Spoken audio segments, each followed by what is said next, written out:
नमस्कार साथियों, स्वागत है आप सभी का अंकित इंस्पायर्स इंडिया पर। मैं हूं अंकित अवस्थी।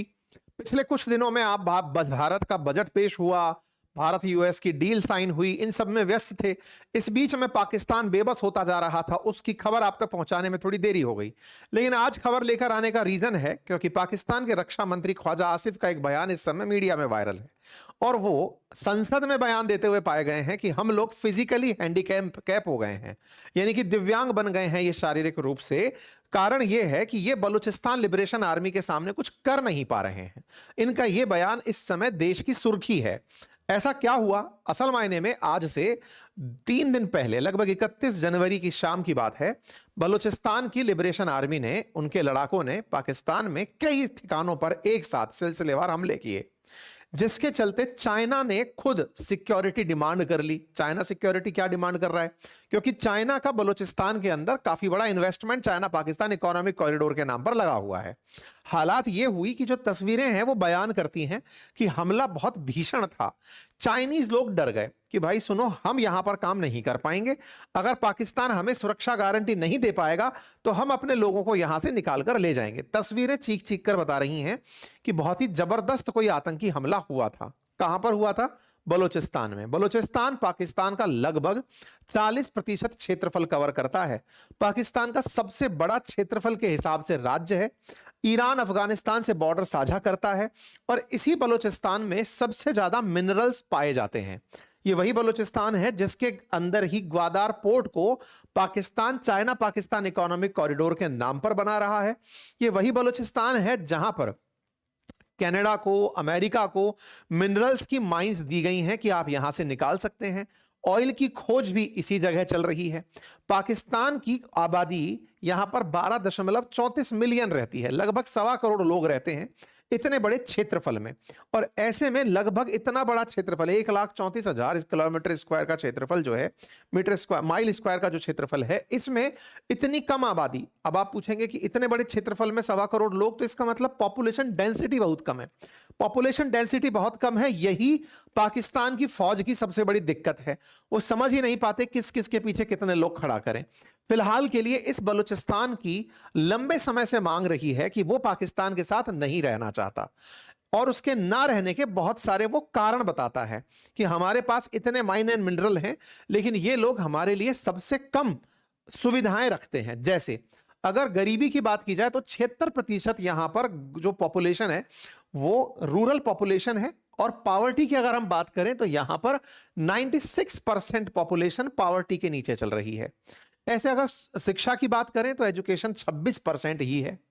हेल्थ केयर की अगर हम बात करें तो हाईएस्ट इन्फेंट मोर्टेलिटी, मतलब बच्चों की बचपन में ही मौत होने का जो सबसे ज्यादा नंबर है वो बलूचिस्तान में ही है, पाकिस्तान के भीतर।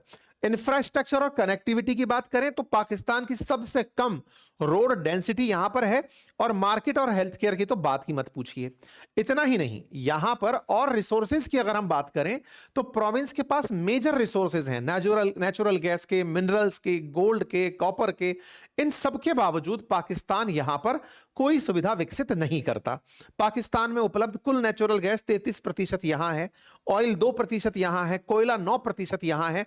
और यहां पर कई ऐसे रेयर अर्थ मिनरल प्रेजेंट हैं जो आसिम मुनीर जाकर के ट्रंप को दिखाए थे कि सर आप बलूचिस्तान से वो चीज निकाल लीजिए।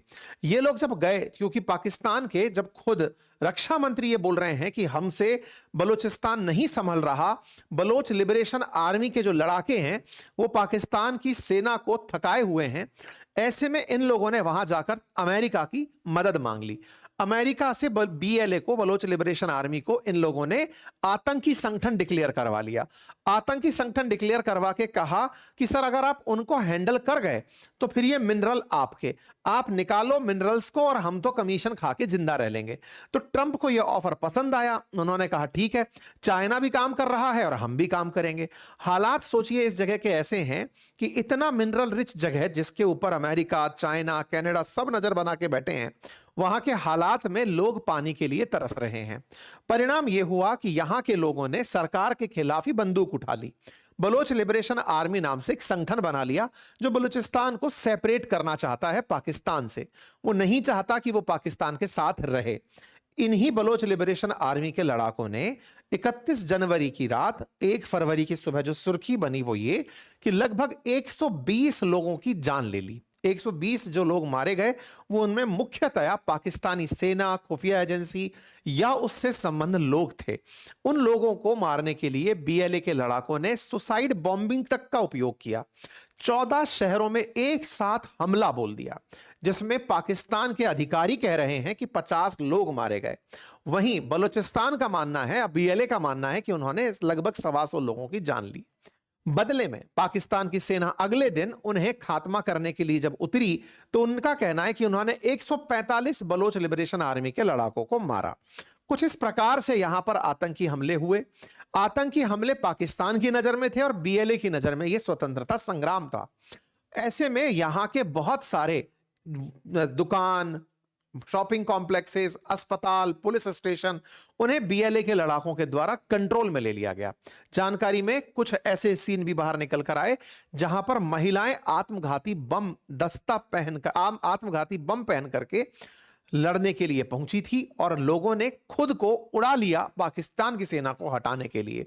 इससे यह समझ में आता है कि यह एक कोऑर्डिनेटेड अटैक था और इस कोऑर्डिनेटेड अटैक में उन लोगों के मन में पाकिस्तान के खिलाफ जो नफरत है वो दुनिया के सामने जाहिर करने का प्रयास था कि हम इनके साथ नहीं रहना चाहते, क्योंकि ये लोग हमारे संसाधनों का शोषण करते हैं, महिलाओं के साथ, बच्चियों के साथ अत्याचार करते हैं। पाकिस्तान की सेना उनके साथ में व्यवहार सही नहीं रखती। इसका परिणाम यह है कि वो लोग इनके साथ रहना ही नहीं चाहते और अपने आप को सेपरेट रखना चाहते हैं।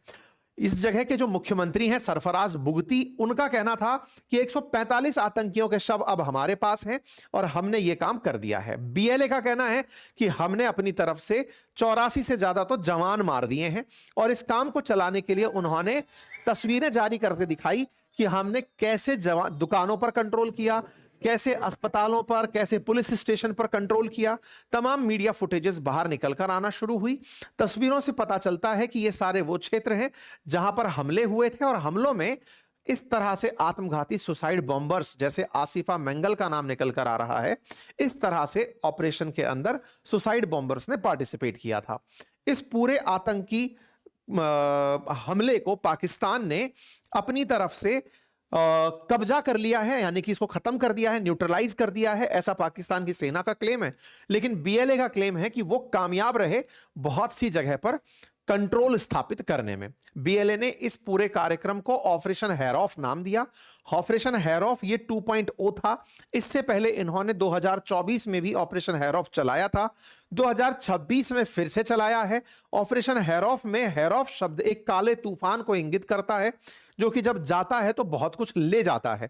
तो ऑपरेशन हैरॉफ इस बार जो चला वो पाकिस्तान की सेना को बर्बाद करने के लिए, पाकिस्तान के जो एस्टेब्लिशमेंट्स हैं उनको उखाड़ने के लिए था। आप यहां पर इन तस्वीरों के अंदर देख सकते हैं किस तरह से यहां पर भीषण हमले हुए और उसके अब बानगी यहां पर तस्वीरों में बयान हो रही है। पाकिस्तान में हुए इस हमले के बाद यहां के जो डिप्टी प्राइम मिनिस्टर इशाक डार हैं वो बाहर निकलकर आए और इस हमले की कड़ी निंदा की। ओआईसी यानी ऑर्गेनाइजेशन ऑफ इस्लामिक कॉपरेशन आई, उसने इस आतंकी हमले की निंदा की। यूके की एम्बेसी जो पाकिस्तान में है उसने निंदा करी, अमेरिका ने निंदा करी, सब निंदा पर उतर आए। इसके बाद में मीर यार बलोच, जो कि बलोचों के बात रखने के लिए ट्विटर पर होते हैं, उन्होंने यूएस एम्बेसी को टैग करते हुए लिखा कि आपको पाकिस्तान जो हमारे साथ यातनाएं कर रहा है वो नजर नहीं आती। आज वो लोग मजबूर होकर के दुनिया के सामने ये बताने के लिए बेबस हैं कि हमारी कौन सुनेगा, इसलिए उन्होंने इस तरह से हथियार अपनाए। अमेरिका कब उनकी सुनवाई करेगा। खैर, इस बीच में ये पन्नू का भी एक वीडियो, पता नहीं मॉर्फ्ड है या रियल है, वो बाहर आता है जिसमें वो कहता है कि बलोच लिबरेशन आर्मी जो है वो भारत के सपोर्ट से पाकिस्तान में आतंकी हमला फैला रही है। पाकिस्तान के अंदर आतंकवादी कारनामे सारे भारत द्वारा प्रोपोगेटेड हैं। जो ये बोलता है वो यहाँ के कुछ और लोग भी बोलते हैं, जैसे मोहसिन नकवी को पहचानिए जो कि पीसीबी के चीफ भी हैं और इनके इंटरनल मिनिस्टर भी हैं। इनका कहना है कि बलूचिस्तान में जो आतंकी हमले हुए वो भारत द्वारा प्रायोजित थे। इन लोगों ने आजकल भारत को, इनके यहां पर कुछ भी हो उसके लिए भारत को जिम्मेदार ठहराना शुरू कर दिया है। इनको लगता है ऐसा करके ये स्कोर सेटल कर लेंगे पुराने जमाने का, जो इनके ऊपर हमेशा आरोप रहे कि इनके यहां से आतंकी भारत में आते हैं। ये अपने स्कोर को सेटल करने के लिए कि हां भाई भारत ने हमारे यहां पर हमला करा दिया। खैर, भारत ने इस बात को तुरंत रेस्पॉन्ड करते हुए कहा कि तुमसे तुम्हारा देश संभलता नहीं है और तुम हमारे ऊपर बयानबाजी करते हो। यह बात खुद इनके रक्षा मंत्री ने संसद में स्वीकार ली कि साहब बलूचिस्तान के अंदर हम हैंडीकैप हैं, फिजिकली हैंडीकैप हैं। संसद में बयान देते हुए इन्होंने कहा कि वो एक इतना बड़ा क्षेत्र है और वहां की जो रिबेल पॉपुलेशन है उसे कंट्रोल कर पाना हमारे लिए बहुत मुश्किल है। हमारे पास इतने संसाधन नहीं है कि हम बलोच लिबरेशन आर्मी को रोक पाएं। पाकिस्तान के लिए वहां पर स्थिति बड़ी ही निराशाजनक है। सेना के लिए इतने बड़े क्षेत्र में रिबेल्स को ढूंढना एक बड़ी चुनौती है। जब कोई संसद में रक्षा मंत्री इस तरह का बयान दे दे तो सोचिए दुनिया के और देशों का क्या हाल होगा।